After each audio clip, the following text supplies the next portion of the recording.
Welcome to the Daily Podcast. My name is Michelle Sinclair, divine healer and spiritual teacher. Today we're going to be talking about fear, how to overcome it, why, and what Jesus had to say about it. Now, Jesus' teachings were along the lines of reaping and sowing. He would tell people that what you do is returned back to you. Now, we know through science that electromagnetism shows us this, and so our thoughts are electric. They go out and they are returned back to us. So you can imagine this as you have a thought, there's this really still lake, it's like you dropped a little pebble in it, it sends this ripple out, it hits the shore, and it returns back to you. However, when you involve your heart, it is 5,000 times more powerful than just a thought that comes from your mind.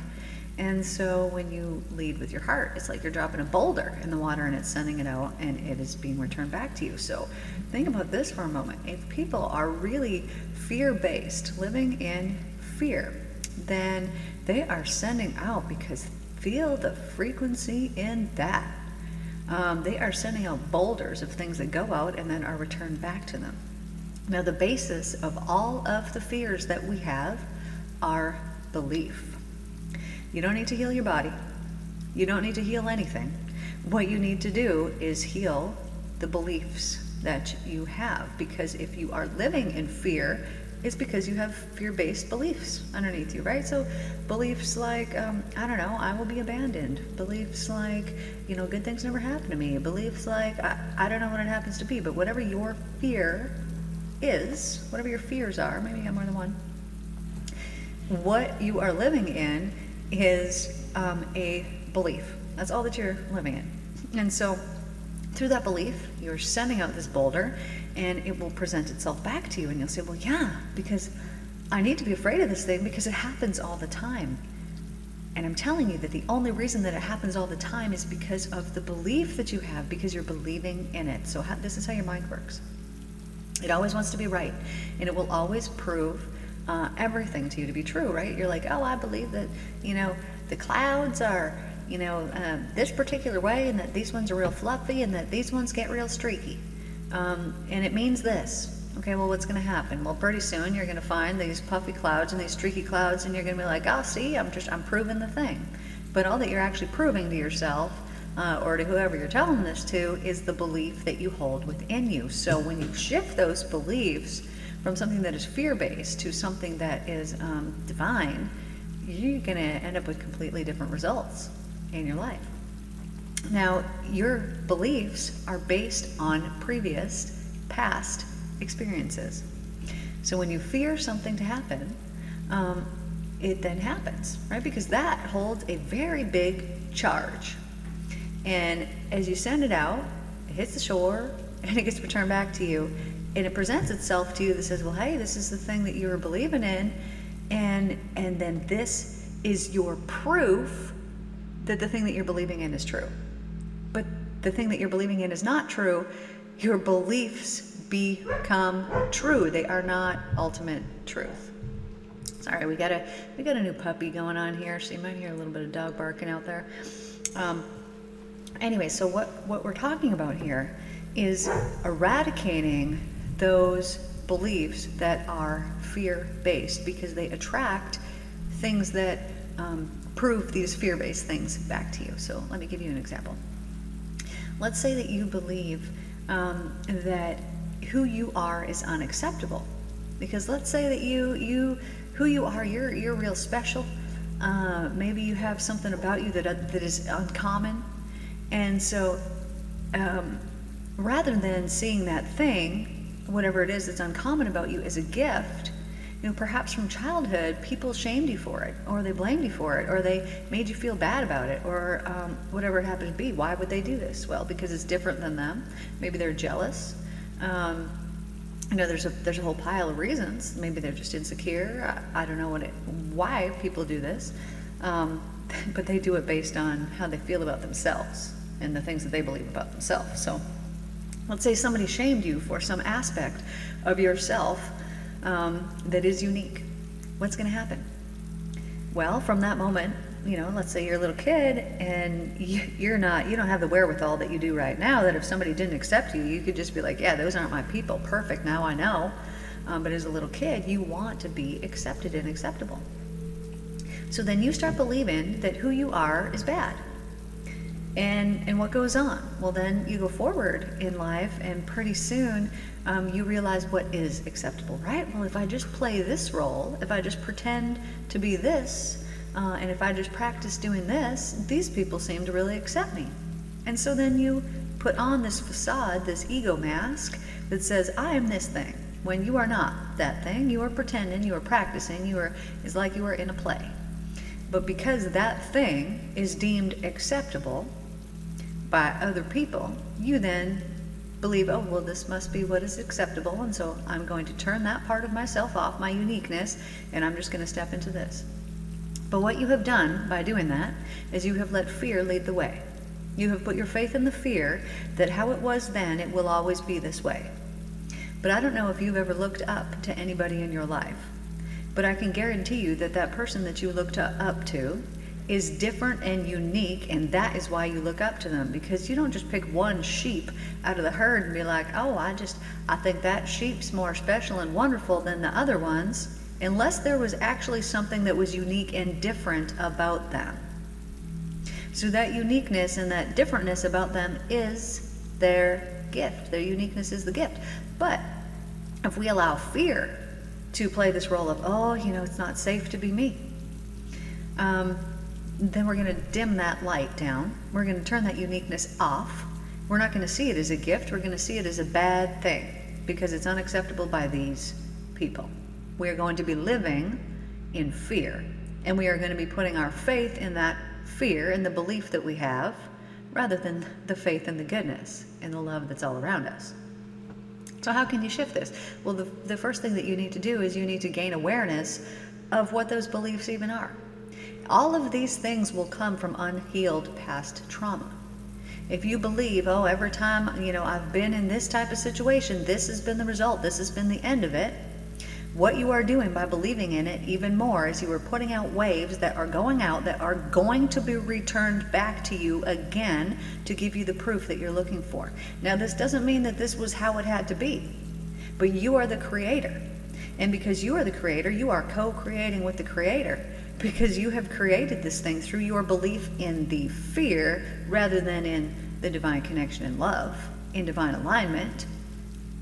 Because you have put your faith in that, that is what you will be witness to in your life. So it is so important that you just gain awareness around these beliefs, these unhealed parts of yourself, because they will come back, they will present themselves to you again and again and again and again until you heal them or until they kill you. End of story. If you believe that you are heir to sickness and disease because your parents have been telling you this since you were little, or you've seen them suffering in some way, and you believe in it very strongly, you will attract to yourself exactly that, the very thing that you do not want.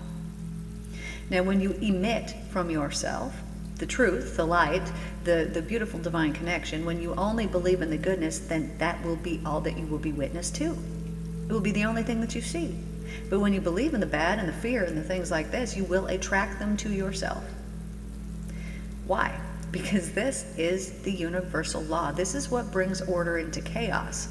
Magnetism, electromagnetism, is what brings order into chaos. Otherwise, people could go around hurting other people, doing all kinds of crazy things, and never have to feel what that was like and experience the other end of it, and they would continue to do so and cause harm with no repercussions. But this is not how it plays out.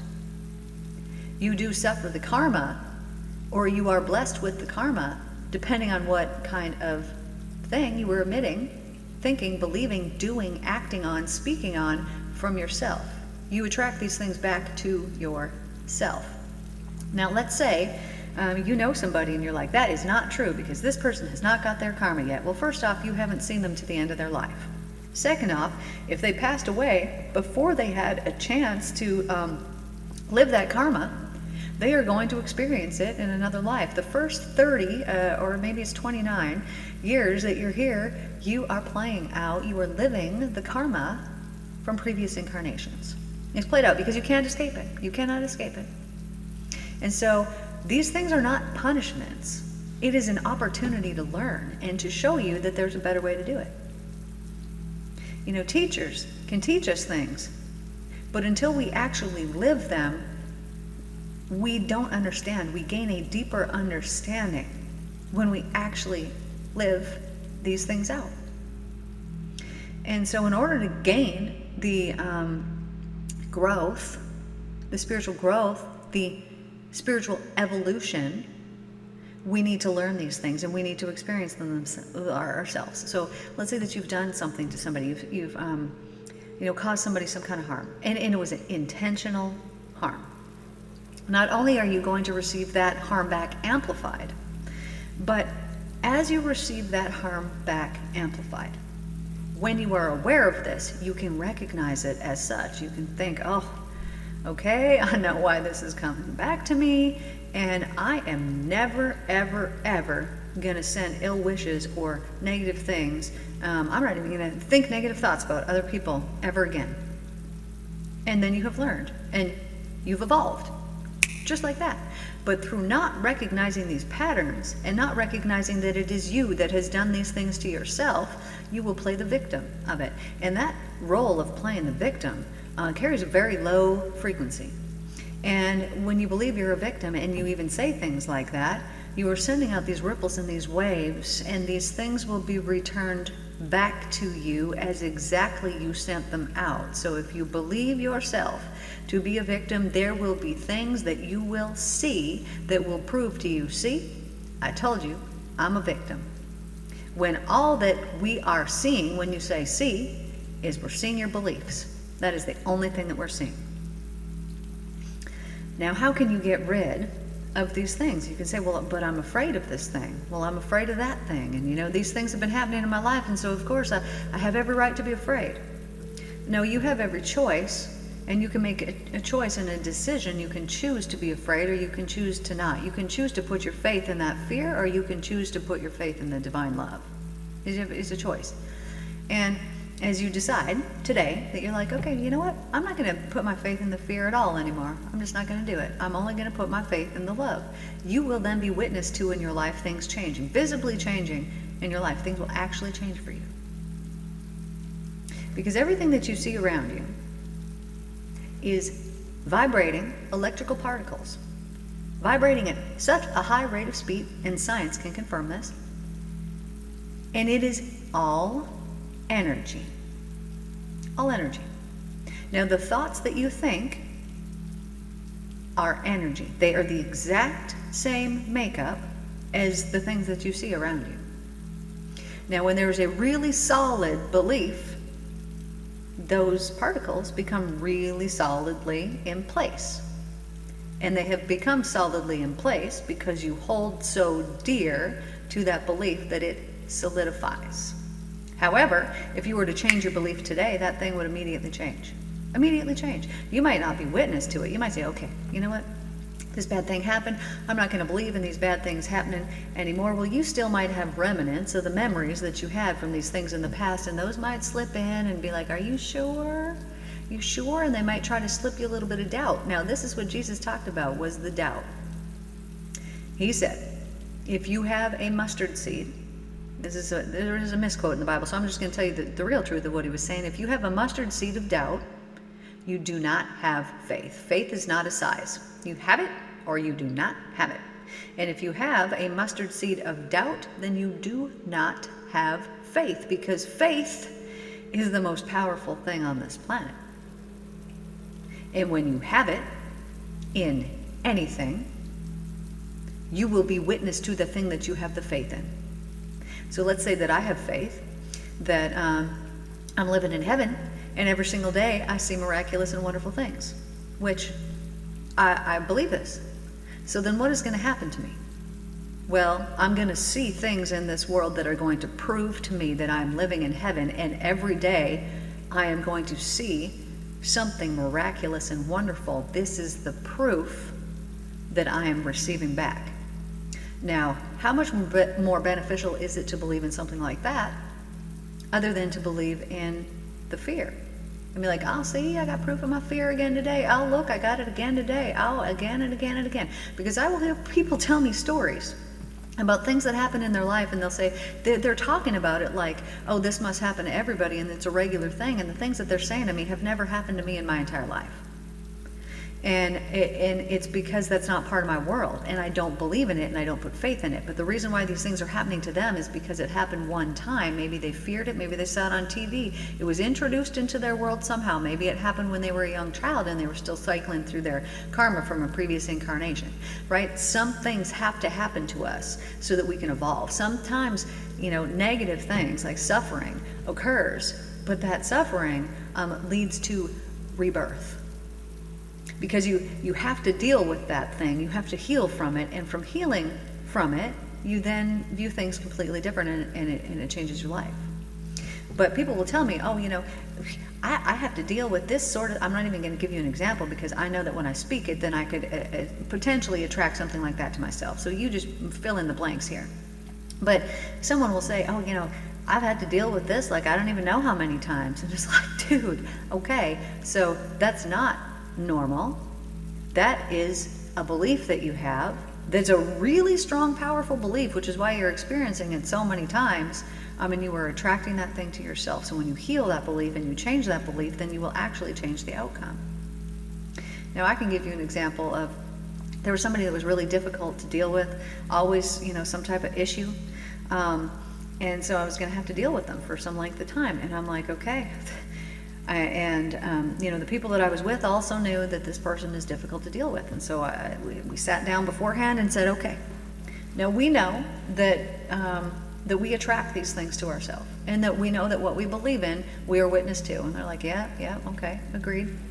Okay, so we are going to sit here and we are going to believe differently about this person from this second forward. No matter what they want to show us, we are believing in the goodness. And guess what?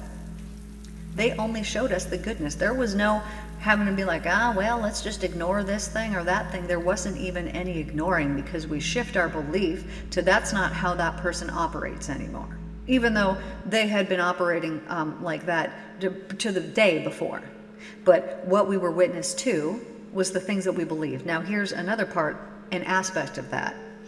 When you are holding this energy within you and you are expecting somebody to behave a certain way or to do a certain thing, you are sending them that energetic frequency, and it is subconsciously picked up by that person, received, and played out. So you are doing all these bad things to yourself. Now, I know you may have had to deal with somebody who was extremely difficult. And it was just basically impossible for you to think in a different way about that person because they kept showing you the same thing over and over. Now, sometimes we're dealing with karma here. Sometimes we're dealing with something because we need to deal with it. We need to learn something from it. There's some lesson that we need to gain. Sometimes by dealing with difficult people, you then have the opportunity to develop mastery. Right? Some people will intentionally try to get you. Right? Maybe they don't in your life. That it's like they try to instigate some type of reaction out of you. But what a beautiful thing is that you do not have to believe that they are doing that anymore. And therefore, when the same thing presents to you, you can look through a different eye, you can see it through a different perspective, and you can be thankful for it. And it will then change the way that you feel. It'll then change that person's behavior, because they're not going to be doing the same things that they were doing before, because it's just not working anymore. And through this process, you can develop mastery. Actual mastery. Because how difficult would it be to be Jesus and to hold the light and to go and heal all these people and to deal with all those energies that were all around him? Now, he was going and preaching to people and he was healing people, and so he's got all these sick people around him.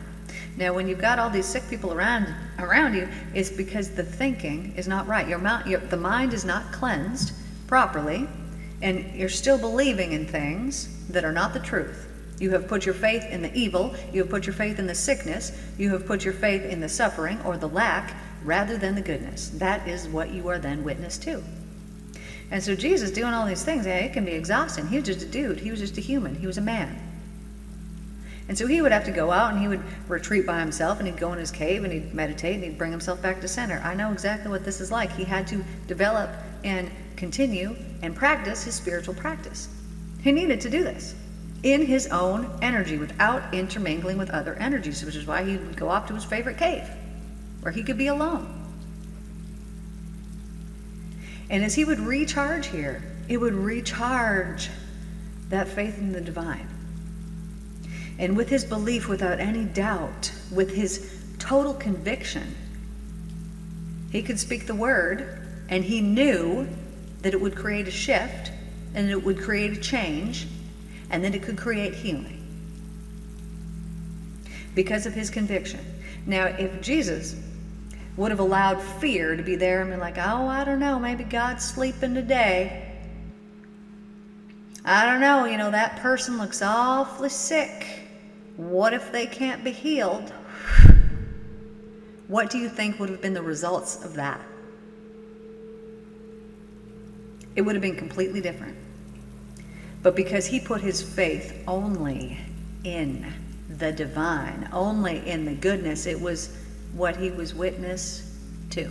Now, he's just a man. He's just a dude. So, he did things that he then had to pay the karma for. When he, went and found that fig tree and it withered to its roots after he cursed it because he was hungry, and he knew it wasn't even time for the figs to be on the tree, but he showed up to the fig tree hungry and wanted it, and he's hangry, and he cursed the tree and it withered to its roots. He didn't know this till he came back the next day and he saw the damage that he had done. And he realized, never had his words done harm to another before. And he knew that he would have to pay for that. So because he was just a man, he was just a human, he was just a dude, these things happen, right? These things happen. We're not at 100% all the time. And he was a master, but yet that still happened. When he was in the church and he was pissed about the sacrifices because they just weren't hearing what he was saying, he started flipping over the tables in the church. And what happened? It ultimately led to his death. They were like, dude, this guy is unruly. We got to get him the frick out of here because all these people are hearing it and everything he's saying is making a whole lot of sense, and the church is going to run out of money because now what are we going to do? We're slaughtering animals and they're paying us money for it and we're burning them over here. And he says we shouldn't be doing that. I think we got to kill him because he's causing a ruckus. So he did cause a bit of a ruckus, but all of these things that he did not do them in fear. He did them out of love. He did them out of righteous anger when he was flipping the tables, because he was trying to show the people the right way. He wasn't angry and, oh, you're insulting me and how dare you do this to me. No. He was angry that people were misleading other people and it was causing them to suffer. That was unacceptable to him. And so he started flipping the tables, and that ultimately led to his death. Now, when we live in fear, when we allow it to dictate certain aspects of our life, you will know, because those areas of your life will be lacking. There will be suffering in certain areas of your life where fear still exists, because you have put your faith in the fear rather than in the love. And I know that this can be a difficult thing, to let go of fearful-based things and to only live in the love. I know that this can be difficult to do, but through seeking, constantly seeking and devoting yourself, dedication to a spiritual practice, and asking the divine to cleanse away every single thing that is not the love, and then sitting in that practice and being in that energy, meditating on it, imagining what that's like, visibly thinking, seeing it there in your life, holding that vision for yourself. The divine is working, because everything that you experience in your life is spirit. It is the divine. These vibrating particles that are all around you that make you up, that make up the thing that you're looking at right now, including your phone and all the stuff and the things, it's all the spirit. All of it. And what you are witness to is the things that you believe in your life. If you believe yourself to be stuck in a certain community because your parents were there and you cannot dig your way out of it, and these things happen for these people, but they don't happen for my people like this, then you are right. But it is not because that's the truth. It's because you believe in it, and so you are witness to it. All you are witness to is your beliefs. So if you want to change your life, all you need to do is change the things that you believe, and becoming aware of those things that you believe is key number one. Because otherwise they will go on and they will be subconsciously dictating your life, and you will not even know it's happening. So if you need to become aware, here's a good thing. What triggers you about other people? Whatever those triggers are, whatever it is that you're pointing your finger and you're saying, these people are doing this, turn your finger around, because it's actually 100% about you. This is the divine mirror. And as soon as you heal those things within yourself, it's not going to bother you about those things in other people, because you're actually not going to be seeing it, because the things that you're seeing are the beliefs. So what triggers you? Those are things that you need to heal. Has anyone ever accused you of something and it really, really, really, really bothered you? There's some truth in it then. You can work on that. Gaining awareness about these things is key number one. So you could pray to the divine. And maybe, you know, people accuse you of things that are really about them. But when you can laugh and say, man, you could not be farther off base with that, and not get worked up and not feel your body tense up or tighten up or like you need to get defensive, then you've set yourself free. Then you've set yourself free. Because you know that it's not true. You know that it's a mirror. But if somebody accuses you of something and you get really tight and tensed up and defensive about it and this and that, it's true. There's some truth that's in it that you haven't looked at, that you need to address. But everything that you are witness to in other people is really about yourself. It's all just projecting. So when you can look at other people and you see them and you're like, oh, what a beautiful person. Oh, wow, what a beautiful person. Holy, what a beautiful person. And you see this in every single person. You've won. You're there. That's the thing.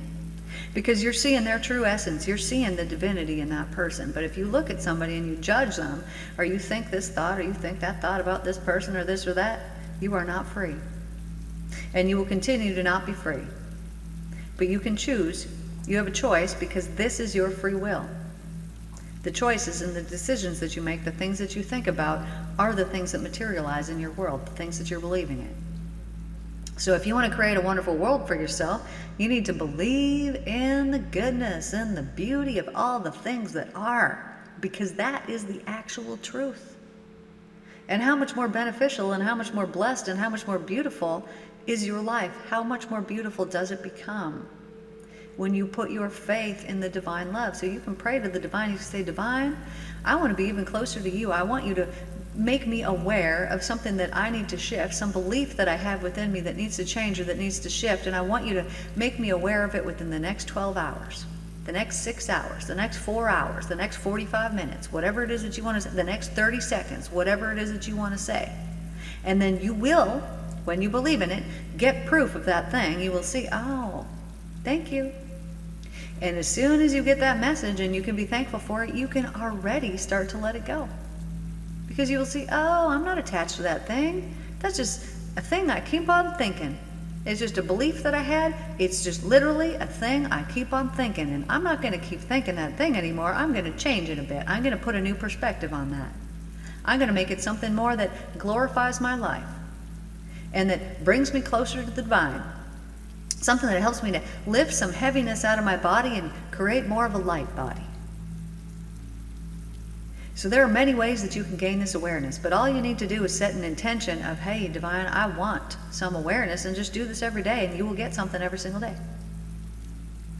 And when you believe in this, without any doubt, you will be witness to it.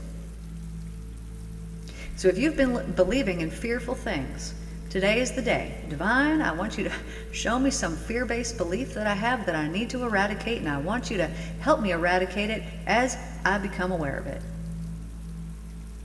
And the divine will do this for you. Put your faith in the goodness, and only in the goodness, and it will be all that you will be witness to. I love you all, my divine ones, and I thank you so very much for tuning in here today. You guys take care, and I will see you guys in the next one.